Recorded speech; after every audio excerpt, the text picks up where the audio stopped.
Haleluya, puji Tuhan. Salam sejahtera bagi kita semua.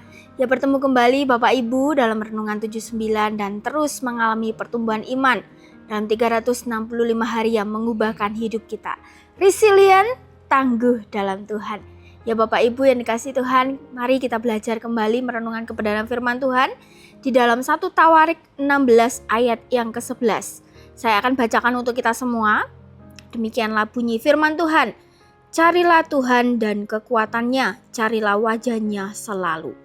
Ya puji Tuhan, renungan pada hari ini saya beri judul adalah terhubung. Ya Bapak Ibu, Saudara yang dikasihi Tuhan, kita akan sama-sama belajar menggunakan metode OIA. Yang pertama adalah observasi. Ya, latar belakang dari ayat ini adalah ya pada pasal 15, kita mundur satu pasal. Ya kita melihat bahwa di situ Daud itu sedang mempersiapkan untuk memindahkan tabut perjanjian dari rumah Obed Edom ke Yerusalem. Dan sebelumnya Daud itu juga sudah pernah untuk berusaha untuk memindahkan tabut perjanjian ke Yerusalem. Ya, namun dalam perjalanan tersebut ada peristiwa yang membuat tabut itu tidak jadi dipindahkan. Dan kita bisa lihat di pasal yang ke-13, di 1 Tawarik pasal yang ke-13. Dan akhirnya tabut itu dititipkan di rumah Obed Edom dan selama 3 bulan lamanya. Dan selama tabut itu dititipkan, ya rumah dari Obed Edom ini diberkati Tuhan. Ya. Dan kemudian Daud ini kembali untuk mempersiapkan pemindahan tabut perjanjian itu.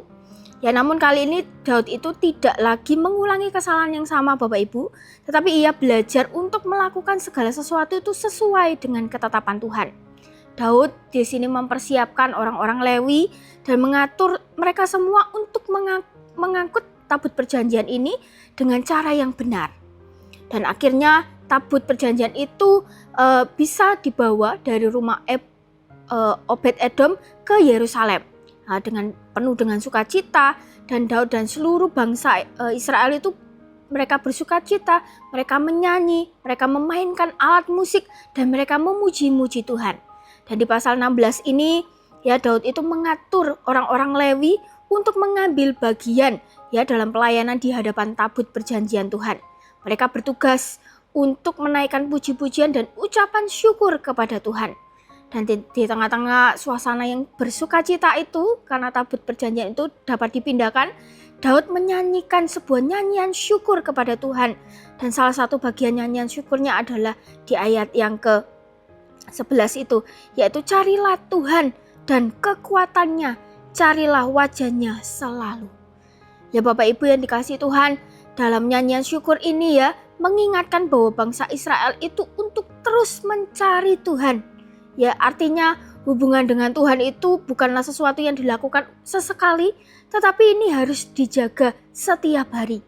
Ya, kalau kita hubungkan dengan tema kita di bulan ini ya, yaitu adalah doa dan berjaga, kita diingatkan kembali Bapak Ibu bahwa berjaga itu berarti terus kita menjaga hubungan kita agar kita dekat dengan Tuhan. Ya, doa itu bukan hanya sesuatu yang kita lakukan ketika kita punya sebuah masalah. Ya, atau doa itu bukan hanya kita lakukan ketika kita sedang butuh pertolongan Tuhan, tetapi doa adalah cara kita untuk menjaga hubungan kita agar tetap dekat dengan Tuhan. Dan seorang pejuang tidak bisa berperang tanpa terus terhubung dengan komandannya. Ya, demikian juga setiap kita, anak-anaknya Tuhan, orang-orang percaya kepada Tuhan, kita tidak bisa menghadapi peperangan di dalam kehidupan kita hanya dengan kekuatan kita sendiri, tetapi kita butuh Tuhan setiap hari. Karena itu bagaimana melalui ayat ini kita akan belajar 2 hal yang dapat menolong setiap kita untuk kita dekat dengan Tuhan, untuk kita tetap terhubung dengan Tuhan. Yang pertama, interpretasi yang pertama adalah terus mencari Tuhan. Ya Bapak Ibu yang dikasihi Tuhan, ya di sini Daud berkata bahwa carilah Tuhan dan kekuatannya, carilah wajahnya selalu. Di sini dikatakan ya, perhatikan Bapak Ibu, dikatakan selalu. Artinya mencari Tuhan itu bukan hanya sesekali Bapak Ibu, tetapi menjadi bagian dari kehidupan kita sehari-hari, setiap hari. Seringkali ya kita mencari Tuhan itu ketika ada masalah, ya ketika sedang takut kita berdoa.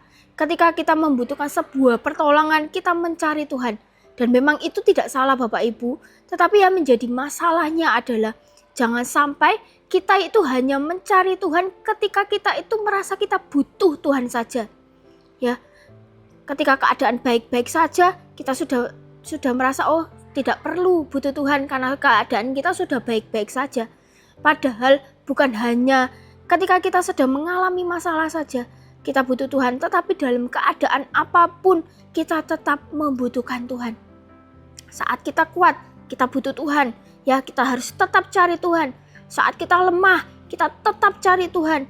Ketika doa kita belum dijawab, kita tetap cari Tuhan.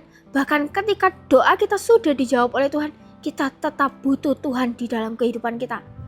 Karena yang kita butuhkan itu bukan hanya pertolongannya Tuhan, tetapi kita butuh Tuhan itu sendiri. Di dalam Yeremia 29 ayat 13 dikatakan, apabila kamu mencari aku, kamu akan menemukan aku. Apabila kamu menanyakan aku dengan segenap hati. Ya Bapak Ibu yang dikasihi Tuhan, ayat ini menunjukkan bahwa Tuhan itu ingin kita itu mencarinya dengan sepenuh hati kita, dengan segenap hati kita. Tuhan tidak ingin kita itu hanya datang ketika kita itu butuh pertolongannya saja, atau kita butuh jawaban dari setiap doa-doa kita. Tetapi Tuhan ingin kita itu memiliki hubungan yang dekat dengan Tuhan. Karena itu, kalau kita ingin tetap terhubung dengan Tuhan, ya kita perlu menjaga hubungan kita setiap hari. Kita berdoa, kita baca firman Tuhan, ya kita sediakan waktu kita untuk kita datang di hadapannya Tuhan. Bukan hanya sekedar kita punya masalah kita datang kepada Tuhan, tetapi karena kita terus ingin dekat dengan Tuhan. Jangan hanya kita itu mencari tangannya Tuhan, ya, atau kita mencari pertolongannya Tuhan saja, tetapi marilah kita itu mencari wajahnya Tuhan, karena kita ingin dekat dengan Tuhan. Yang kedua, yaitu adalah terus berjaga. Ya Bapak Ibu yang dikasihi Tuhan, kita bisa saja ya Bapak Ibu dalam kehidupan ini kita itu rajin berdoa, ya, kita rajin baca firman Tuhan, datang ke gereja, tetapi semua itu juga perlu kita jaga Bapak Ibu, ya, sebab hubungan dengan Tuhan itu tidaklah cukup ketika kita hanya memulainya saja, tetapi harus terpelihara setiap hari. Ada banyak hal Bapak Ibu yang di dalam kehidupan kita yang bisa membuat kita itu perlahan-lahan mulai menjauh dari Tuhan. Bukan karena kita sengaja ya Bapak Ibu untuk meninggalkan Tuhan, tetapi karena kita itu mulai sibuk. Ya, dengan banyak hal yang membuat kita itu jarang doa, ya, jarang baca firman Tuhan, kita lebih sibuk dengan pekerjaan kita, atau kita lebih sibuk atau lebih fokus pada masalah yang kita hadapi. Sampai pada akhirnya apa? Tanpa kita sadari, hubungan kita dengan Tuhan itu mulai renggang, mulai ada jarak. Karena itu Bapak Ibu kita perlu terus menjaganya. Di dalam 1 Petrus 5 ayat 8 dikatakan, sadarlah dan berjaga-jagalah, lawanmu si iblis berjalan keliling sama seperti singa yang mengaum-ngaum dan mencari orang yang dapat ditelannya. Ya Bapak Ibu Saudara dikasihi Tuhan, firman Tuhan di sini dikatakan sadarlah dan berjaga-jagalah. Artinya apa? Kita tidak boleh lengah dalam kehidupan rohani kita Bapak Ibu. Kita perlu menjaga hati kita, ya. Kita perlu menjaga kehidupan doa kita. Kita perlu menjaga hubungan kita agar tetap dekat dengan Tuhan, agar terhubung dengan Tuhan. Jangan sampai karena kesibukan kita mulai menjauh dari Tuhan. Atau jangan sampai karena masalah kita, ya kita berhenti berdoa kepada Tuhan. Dan jangan sampai karena keadaan kita sudah membaik, sudah tidak ada masalah, ya kita merasa kita tidak butuh Tuhan lagi dalam kehidupan kita. Bapak Ibu yang dikasihi Tuhan, berjaga berarti kita sadar bahwa setiap hari kita itu butuh Tuhan dalam kehidupan kita. Karena itu mari terus kita mencari Tuhan dan terus berjaga supaya hubungan kita itu dengan Tuhan terpelihara. Aplikasinya apa Bapak Ibu dalam kehidupan kita? Ya, Bapak Ibu yang dikasihi Tuhan, hari ini kita belajar bahwa untuk tetap terhubung dengan Tuhan, kita perlu terus mencari Tuhan dan terus berjaga. Pertanyaannya sekarang, bagaimana kita melakukannya dalam kehidupan kita sehari-hari Bapak Ibu? Yang pertama, kita bisa melakukan dengan hal yang sederhana. Yang pertama, kita sediakan waktu untuk Tuhan. Ya, jangan sampai kita tunggu masalah datang baru kita berdoa, baru kita cari Tuhan. Ya, tetapi bangunlah kebiasaan untuk kita datang kepada Tuhan itu setiap hari Bapak Ibu. Ya, mungkin melalui doa di pagi hari, atau kita bisa mengawali sebelum aktivitas kita dengan doa, baca firman. Ya, kita bisa mengambil waktu sejenak untuk kita berbicara dengan Tuhan, untuk kita datang dengan Tuhan. Yang kedua yang bisa kita lakukan adalah jangan biarkan kesibukan itu membuat kita menjauh dari Tuhan.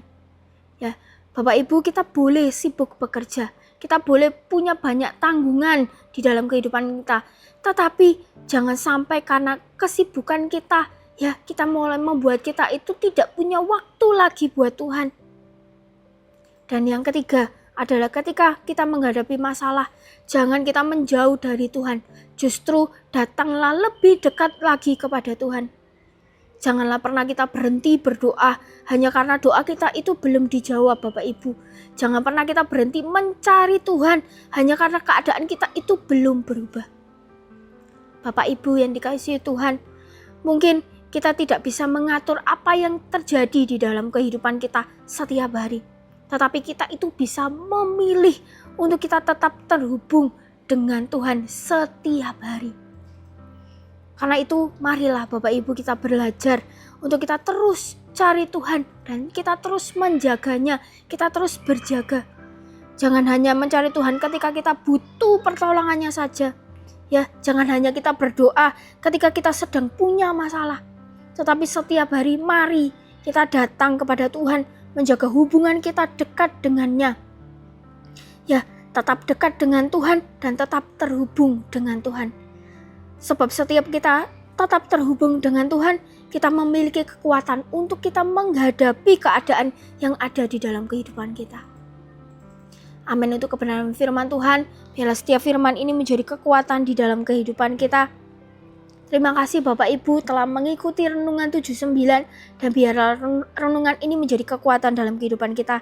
Bagi Bapak Ibu Saudara yang ingin didoakan untuk pokok-pokok doa tertentu atau menceritakan kesaksian baik mukjizat kesembuhan, pemulihan keluarga dan lain-lain, dapat menghubungi kami di nomor 0813 2742 0088. Mari kita satu dalam doa.